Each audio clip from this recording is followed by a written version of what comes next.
What is up, everyone? Welcome back to a brand new video here on the channel. So hope you guys are all having an amazing day. Thank you so much for 5,000 subscribers. That's insane, you know? Like, I didn't think we would ever hit 50, let alone 5,000. So thank you guys so much for all the continual support. Really do appreciate it. I want to mention that this will just be information.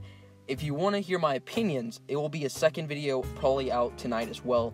I remember that a lot of people like that when I did it at the beginning of this season, so I'm gonna do that again. So if you want to hear my opinions, I will talk about it in the second video coming out tonight. So three videos and one live stream today. All right, that better be enough content.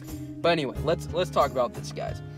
So this is the second wave of the Springvale season. This is the 2 final legendary dragons and a veteran dragon rider greet the spring. So let's see what's going down. So the final wave, these are the last dragons. There are no other surprises. If there are other surprises, if they introduce a dragon like Kieran, the entire community will lose all trust in them completely. So I don't think that they're going to do that. Now, we did say that about that. Like, we did say that, like, last season, but whatever. Let's just forget about last season. But they make their way into the War Dragons this week. An Earth Sorcerer and a Dark Hunter from the Twilight. Okay, nobody cares about that. Bountiful support for dragons in the Fire Elemental Armor. Samrad, Fomar, and I don't care about the pronunciation either, and Terrace are all previewed last week during our live streams with the War Dragons community team. Alrighty. So, if you want to see them fly, also, if you get these dragons the first night and level them up, I would really appreciate if you would send me gameplay. Like, if you're gonna get them to Sapphire or something, I'm willing to pay that a little bit of money for it as well, if that would convince you to do it. Just because a lot of people like seeing that, it just helps them get some actual gameplay, because there really isn't a lot of that good gameplay. So just another heads up. But anyway, so if you want to see that flown, then you can check that out on my channel, as well as the Twitch, Facebook, and YouTube gaming. So let's get on to the not gameplay, but the information. So Samrad, Avatar of Summer. Summer's Purification. Red 2 Rage. Heavily damages 40% of Dragon's base HP to all towers in a target area. Restores 10% of Dragon's base HP health for each tower destroyed. Ooh. Okay.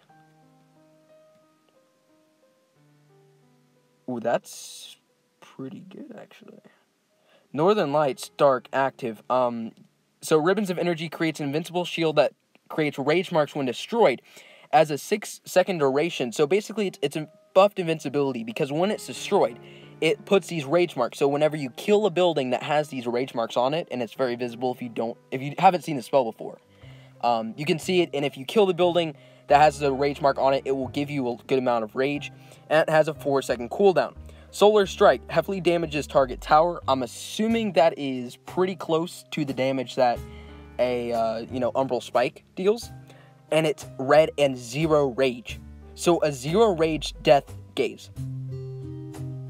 6-second cooldown, which is quite lengthy, but a 0 rage death gaze. And I'm assuming that is the same radius. If it does, that means you can kill the 3 towers in the back, if there's no red mage, and if you kill it.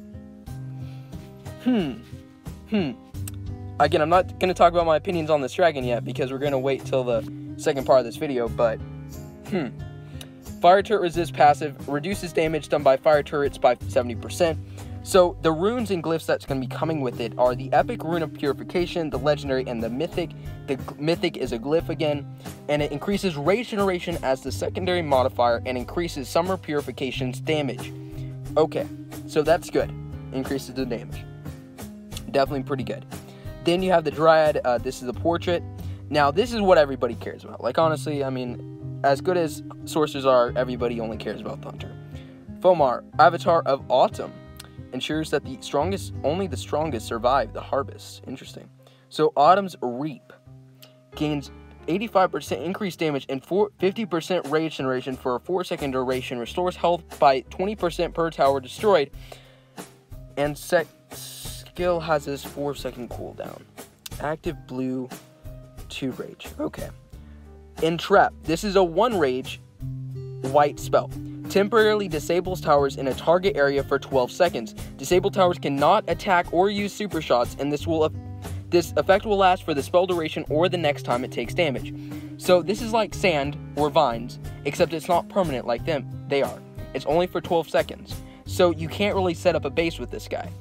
But that doesn't mean that's useless, because if it allows your dragon to maybe prevent, like, it basically will prevent your dragon taking damage for 12 seconds, which is definitely enough time if you use this. I know I'm getting into this because I'm supposed to be doing this in the next video, but I'm thinking as I'm reading this, that gives you enough time to use the Autumn Sweep to kill off the towers, and then you get that 50% rage generation. So if you have rage runes, it's going to buff it up pretty decently.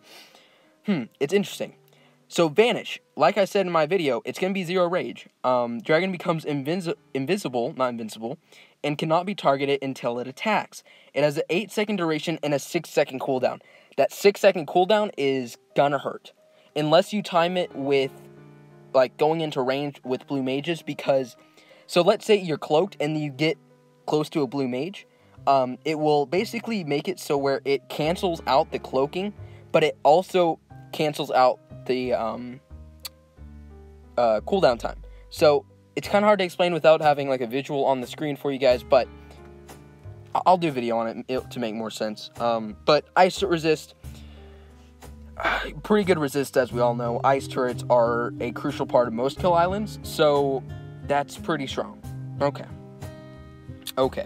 So the runes for this guy are going to increase the duration, and the mythic will have hunter ammo. Okay. So hunter ammo. That is so if you don't know, hunter ammo is the, like, if you look underneath the hunter's health, you'll see that little bar, and it's like it's called hunter energy and hunter ammo, either one. And it basically means the amount of times that you can tap.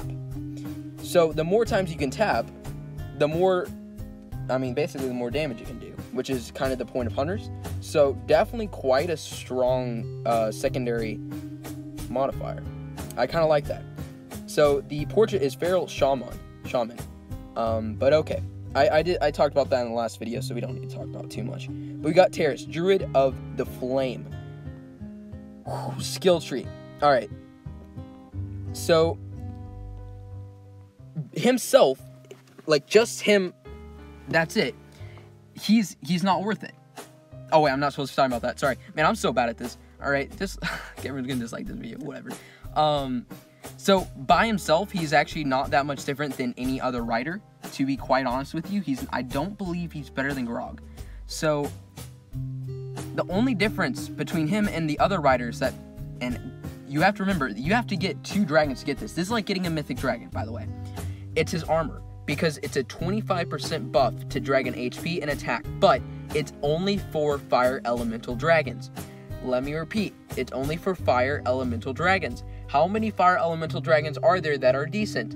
Very few. So I'm going to talk about that in the next video. Actually, no, I'm going to be, sorry, what am I talking about? I'm talking about that in a separate video. Talking about whether you should get Korthanak or this guy, but yeah. So here's the, actually, this is perfect.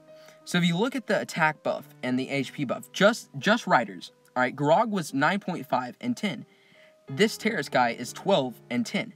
So a 2 extra HP and 0.5 attack buff for an extra probably $1,000 if you were to get him the first day. Actually, no, the first day with no sigils starting out, it would be about $3,000 in gold chests. So is that worth it? No. Gear though. That's where it's like, okay, I see you, PG. That's a pretty good amount. 25% attack and HP. So he will severely buff fire elemental dragons for sure, especially Korthanak. I mean, he's meant for Korthanak, of course. So yeah. We'll have to see. Oh my goodness, no, don't do this. We're gonna have to see what's up. I'm gonna take a couple minutes to think about this, and then I'll make the second part of this video while this is uploading. But just to let you guys know that this is coming out very, very soon. But either way, guys, thank you guys so much for watching. Really appreciate all the support again. And yeah, hopefully you guys enjoyed this information. So yeah, thank you guys so much for watching. I'll see you guys in the next one. Peace out, guys.